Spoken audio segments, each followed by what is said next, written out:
The big Cooper Flagg question, will he skip the NBA draft? We have never seen that in the one and done era from a no doubt number one. But Cooper is different. He's got big time NIL money to fall back on.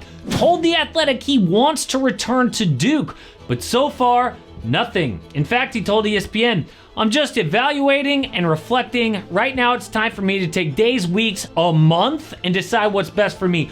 A month? You'd think if this was a no-brainer, it wouldn't be a month. So the deadline for Cooper to decide is April 26th, right around the corner, but there's a loophole. Let's say Shams tweets. Breaking, Cooper Flagg is declared for the NBA draft. Bam, there it is, welcome to the league, but not so fast. He can then see which NBA team is gonna pick number one and still remove his name from the draft by June 15th. That means 10 days before the draft, Cooper can say, oh, never mind, I don't want to be a wizard or whatever, and go back to Duke with zero penalty. But why would he do that? And what teams might make Cooper think twice? Well, first off, Cooper is insanely competitive. There are stories that he's like a Kobe MJ type competitor. And did you see how Duke's season ended? They were up by 6 with under a minute to play in the Final Four. Houston made all kinds of buckets and turnovers, but a key mistake was Flagg fouling with 20 seconds left to a Houston lead. Then Cooper missed a potential game winner and Duke loses the game. Heartbreaking. Plus, Duke's got an amazing class coming in to be his potential teammates next year, so a championship is just waiting for him. How could he pass that up? But the most exciting time of the year, the playoffs, the play-in. Last night we had a good win. Let's do it again on Underdog. By the way, winning is just a side effect, okay? The main thing I'm going after is to have a little bit more fun watching these games, which I do with Pick'em, where I pick higher or lower and whatever stats I'm gonna root for that night, and we know which games we are watching. It is the plan, so here's my 2 picks. First up is Klay Thompson, higher on his points. Then we've got Zach LaVine, lower on his points and assists. And good luck if you're tailing those picks, okay? Check out this map because Underdog's available in all these highlighted states. California, Texas where I live, Florida with their game champions. If it's your first time signing up, great time of year, by the way, to do that. But use code AMHOOPS because it helps out the channel like nothing else. Plus, you get up to $1,000 in bonus cash and a special free pick. So the next date is May 12th when we find out which NBA team picks number one in the draft. And the odds are set outside of the play-in. So the Jazz, Wizards, and Hornets each have an equal 14% chance to pick Cooper, followed by the Pels, Sixers, Nets, Raptors, Spurs, Rockets, and Blazers. You can see, since the new lottery odds, it's mostly been those 14%ers, but the Spurs and Rockets spots have won the draft as well. This means that dude has a unique opportunity to be on a team to compete right away. I'm talking playoffs year one for Cooper Flagg.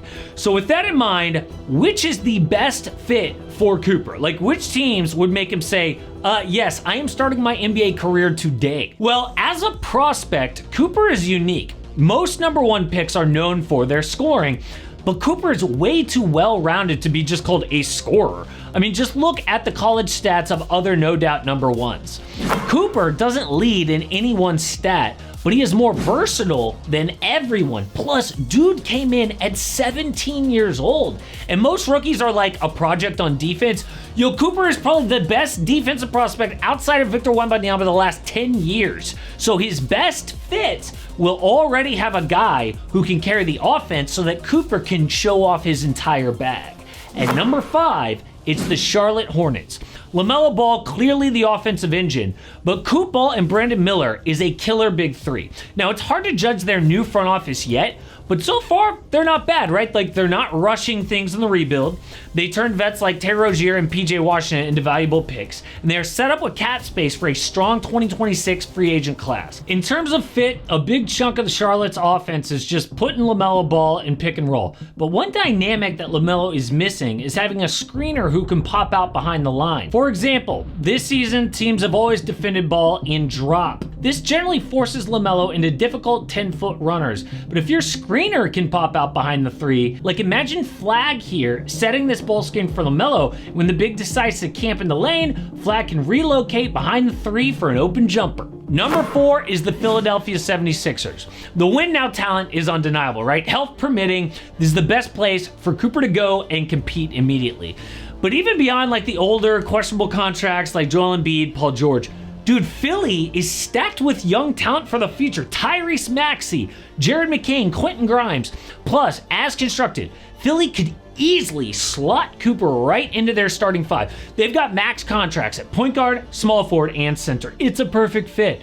The problem, there's actually huge problems. Leadership, drama, health, but like the talent is so undeniable they've got to be in this top five. Now the Sixers this year had no shortage of offensive talent, obviously. I think the biggest thing they're missing besides being healthy is having more size and athleticism off the ball. I think 39-year-old Kyle Lowry just don't have enough juice in their game to consistently capitalize off the gravity of Philly's big three. Take this play for example. Paul George is going to attack to his right and pull Dennis Schroeder across the paint, but look how Martin stays glued up in the corner instead of cutting into his open space for an easy two. That allows Curry to slide across and play two, forcing PG into a turnover. But compare that play to this one with Flagg, where he is spotting up in the corner and his man gets pulled across the paint, but instead of staying parked in the corner, he's gonna dive into that open space for an easy catch and finish. Number 3, the Utah Jazz. Over the Sixers? Yes, because Utah is strong in all the problems that Philly is weak, right? Like leadership, culture, health. Danny Ainge, who now leads the Jazz, built the championship Celtics in 2008 and 2024 before Brad Stevens took over.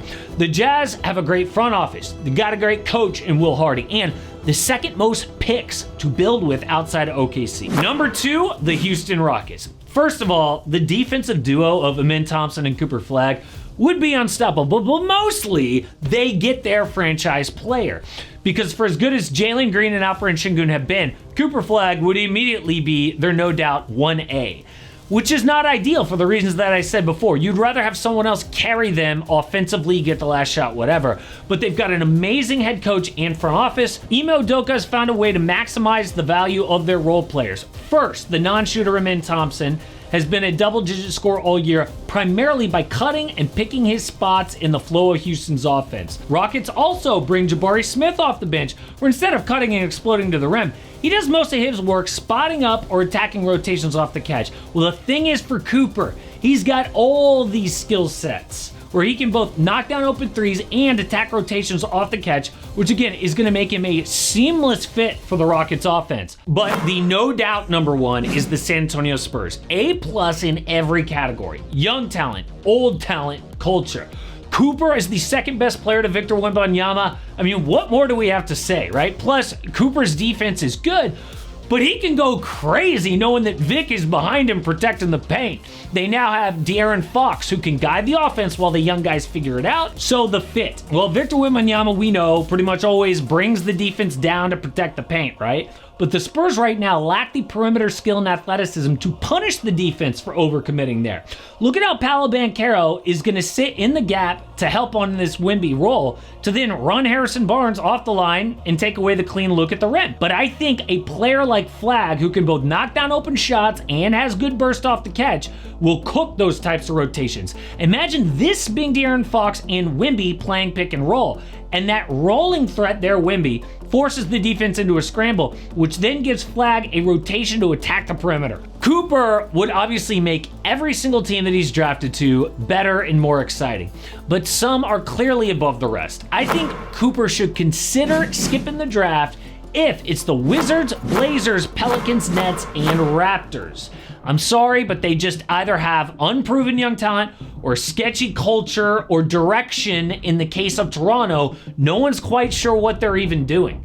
But it would be insane, obviously, for Houston to get this pick, the number 2 seed, and they only have it because the Suns are a complete disaster.